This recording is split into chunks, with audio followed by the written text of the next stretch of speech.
캘리포니아주 소환선거 개표 결과 소환 반대가 찬성을 압도했습니다. 게빈 뉴섬 주지사는 자리를 유지하게 됐습니다. 비록 패했지만 공화당 입장에서 이번 선거는 절반의 승리로 평가됩니다.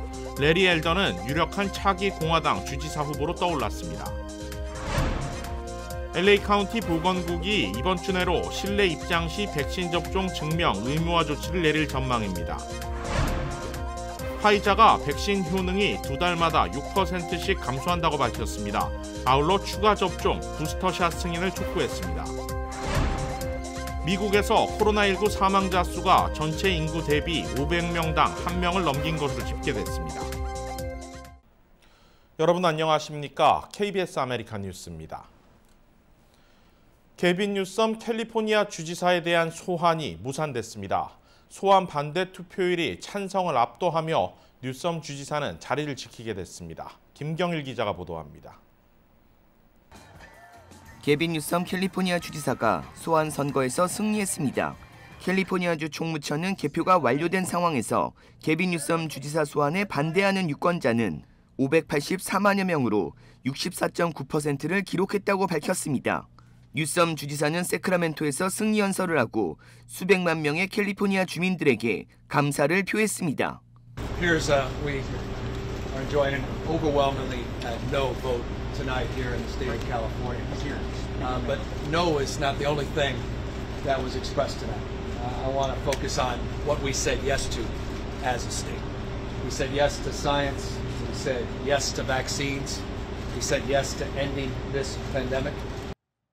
이번 소환 투표는 뉴섬 주지사의 코로나 대응에 대한 심판 성격이 짙었습니다. 소환 찬성 여론이 많다는 조사 결과가 나오면서 공화당 레리 엘더 후보의 주지사 선출 가능성도 점쳐졌었습니다. 그러나 사전 분위기가 무색하게 이번 소환 선거는 뉴섬 주지사의 일방적인 승리로 끝났습니다. 엘더 후보는 자신을 지지해준 수백만 명의 캘리포니아 주민들에게 감사를 표하고 앞으로도 계속 싸워나가겠다고 밝혔습니다. My opponent, Governor Gavin Newsom. Come on. Let's be gracious. Let's be gracious in defeat. And by the way, we may have lost the battle, but we are going to win the war. 조 바이든 대통령의 전폭적인 지원도 이어졌습니다. 소환 투표 직전 카멀라 해리스 부통령이 캘리포니아주로 급파됐고 바이든 대통령도 선거 하루 전날 캘리포니아주를 방문해 지원했습니다. 언론은 내년 중간선거의 풍향계로 여겨지는 이번 소환 투표 결과가 민주당을 안심시켰다고 평가했습니다. KBS 뉴스 김경일입니다.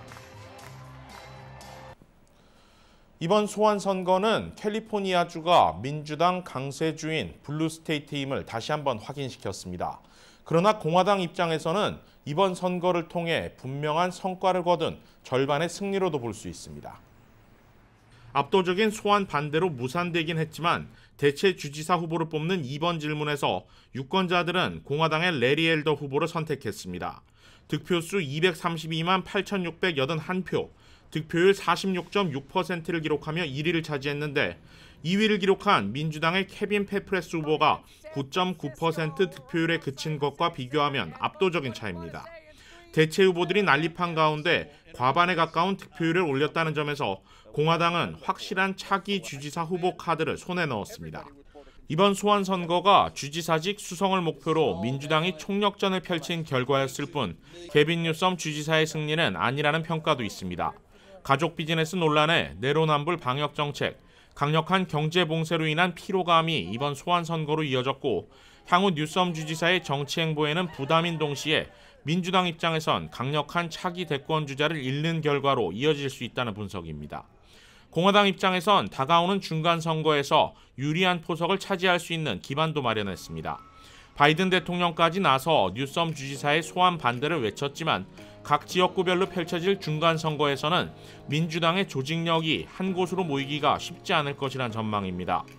일반적으로 미국 유권자들은 대선 이후 2년 뒤에 치러지는 중간선거에서는 현 정부에 대한 냉혹한 평가를, 야당에는 힘을 실어주는 경향이 강합니다. 이 때문에 소환선거에서 공화당이 패배했다 해도 시기적으로는 더 좋은 결과로 이어질 수 있다는 분석입니다. 무엇보다 공화당 입장에선 민주당 강세주에서 이번 소환선거를 성사시켰다는 자체가 성공적이라는 평가입니다. 민주당 주도하의 각종 정책에 문제가 있다는 주민들의 목소리, 공화당 유권자들의 결집이 이번 소환선거를 통해 더욱 강해졌다는 분석입니다. 민주당의 상징과도 같은 캘리포니아에서는 어려울 수 있다 해도 다른 민주당 강세주 또는 접전주에서는 공화당이 전세를 역전시킬 수 있을 정도의 메시지를 던진 것으로 평가됩니다. 한편 이번 소환선거는 역대 가장 많은 비용이 들어간 주선거로 기록될 전망입니다. 주민들의 혈세가 낭비됐다는 비판과 함께 향후 선거법을 개정해야 한다는 지적도 나오고 있습니다.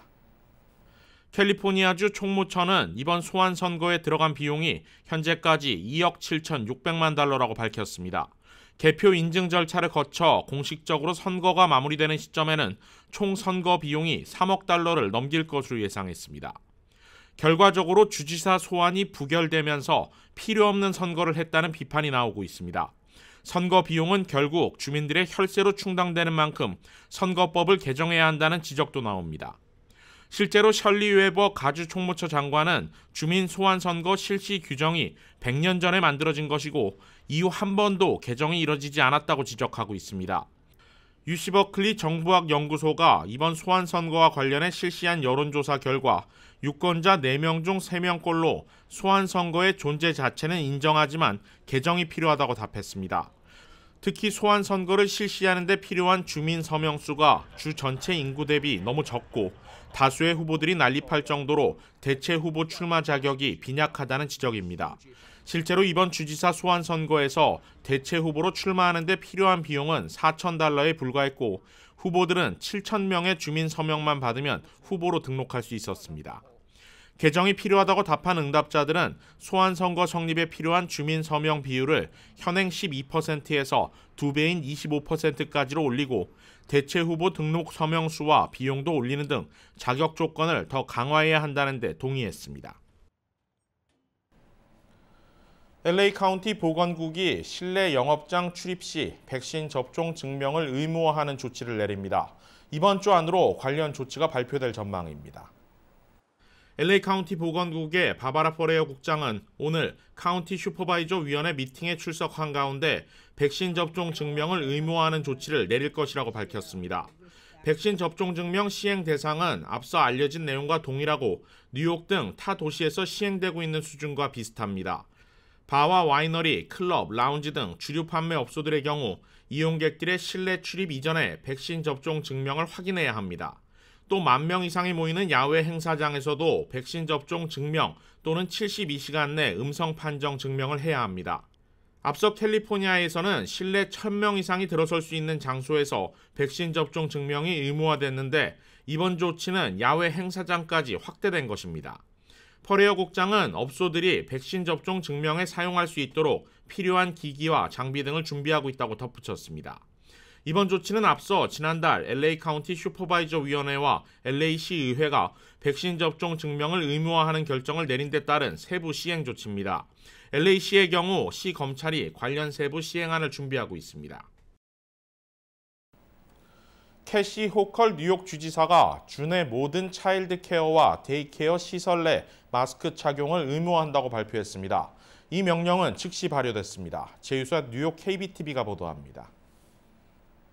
오늘 오후 캐시 호컬 뉴욕 주지사는 코로나19 백신 접종에 자격이 없는 12세 미만 어린이를 보호하기 위한 최선의 방어라며 이 같은 내용을 발표하고 마스크 착용을 할 수 없는 의학적 사유가 있지 않는 한 2세 이상 12세 미만 영유아들은 모두 필수적으로 착용해야 한다고 말했습니다. 이와 함께 주지사는 약물 남용 치료시설, 가출 청소년 보호소, 가정폭력 보호소, 장애인 보호소, 아동가족 서비스 사무소 등과 같은 규제 주거시설이나 집단 보호 프로그램 등을 포함하는 일련의 시설들에 모두 적용한다고 발표했습니다. 이외에도 현재 뉴욕주에서는 대중교통, 학교, 의료시설, 노숙자 쉼터 등의 실내에서는 마스크 착용이 요구되고 있습니다. 한편 이와 함께 오늘 캐시 호컬 주지사는 백신 접종 확대 및 FDA의 승인을 기다리고 있는 부스터샷의 주사를 준비하기 위한 새로운 노력도 발표했습니다. 다가오는 Governors Ball 뮤직 페스티벌에 무료 티켓 125장을 현재 뉴욕주가 진행하고 있는 학생 대상 접종 캠페인 Back to School 팝업 접종소에서 백신을 처음 맞는 학생들에게 나눠줄 예정입니다. 또 뉴욕주 건강관리국으로 하여금 주내 2천여 명의 기본 응급의료 자격증이 있는 사람들에게 코로나19 백신 접종자 권한을 부여하고 추가로 5만여 명의 기본 응급의료기술자들 훈련 모집에 나서는 등 본격적으로 다가오는 부스터샷 시행 준비에 돌입했습니다. 15일 현재 뉴욕주의 백신 접종 완료율은 약 62%로 전국 50개 주 중 8위를 기록하고 있으며 10월까지 접종률 70% 달성을 목표로 하고 있습니다. KBTV 뉴스 김은지입니다. 제약업체 화이자가 독일 바이오엔테크와 함께 개발한 코로나19 백신의 예방 효능이 시간이 지나면서 저하된다며 추가 접종 승인을 촉구했습니다. 로이터에 따르면 화이자는 오늘 식품의약국 FDA에 제출한 문건에서 지금까지 축적된 데이터를 근거로 2차 접종을 받은 지 6개월이 지난 16세 이상에게 3차 접종이 필요하다고 언급했습니다. 화이자는 자체 임상시험 결과 백신 효능이 두 번째 접종 이후 2달마다 6%씩 약해지는 것으로 나타났으며 일찍 백신을 접종한 사람들 사이에서 돌파 감염이 더 많이 발생한다고 밝혔습니다. 또 임상시험이 아닌 이스라엘과 미국의 실제 접종자 데이터에서도 백신 효능이 갈수록 줄어든다는 사실이 드러난다고 덧붙였습니다. 화이자는 또 300여 명을 대상으로 진행한 임상시험에서 3차 접종을 하면 2차 접종 때보다 더 향상된 면역 반응이 생성된다고 FDA에 보고했습니다. 이미 부스터샷 접종을 시작한 이스라엘에서도 3차 접종이 코로나19에 대한 높은 수준의 방어 기능을 복원하는 것으로 나타났다고 밝혔습니다. FDA는 화이자 측의 이런 주장에 대해 아직 공식 입장을 밝히지 않고 있습니다. FDA는 오는 금요일인 17일 부스터샷 승인 여부를 결정하기 위한 외부 전문가 패널 회의를 앞두고 있습니다. 미국인 500명 중 1명이 코로나19에 걸려 숨진 것으로 나타났습니다. CNN은 존스 홉킨스 대학이 어제까지 집계한 미국의 코로나19 누적 사망자 66만 3,913명을 기준으로 팬데믹 이후 미국인 500명 중 1명이 코로나19에 감염돼 사망한 것으로 나타났다고 보도했습니다. 오늘까지 집계된 존스 홉킨스 대학의 사망자 수는 66만 5,870명입니다. 연방 센서스국에 따르면 지난해 4월 기준 미국 내 전체 인구는 3억 3,140만여 명입니다. 이런 가운데 여전히 델타 변이 확산으로 인한 사망자 수는 계속 늘어나고 있습니다. 존스 홉킨스 대학이 어제까지 집계한 7일간의 하루 평균 코로나 사망자 수는 1,805명을 기록하고 있는데 이는 일주일 평균 사망자 수가 가장 낮았던 지난 7월 5일에 218명보다 8배 이상 높은 것입니다. 하지만 미국의 백신 접종 속도는 점점 더뎌지고 있습니다. CNN은 최근 일주일 사이 하루 평균 34만 1천여 명이 백신 접종을 새로 시작했는데 이는 일주일 전보다 4%, 한 달 전보다 28%가 하락한 것이라고 전했습니다. LA 한인회와 헬스케어 그룹 큐레이티브가 함께 다음 주 한인들을 대상으로 백신 접종과 검사를 실시합니다. 제7차 코로나 백신 접종 행사는 다음 주 월요일인 9월 20일 오전 9시부터 LA 한인회관에서 실시됩니다. 접종받는 백신 종류는 화이자로 대상은 12세 이상이면 가능합니다. 12세에서 16세 청소년의 경우 보호자와 동반해야 하고 나이 증명 서류를 지참해야 합니다.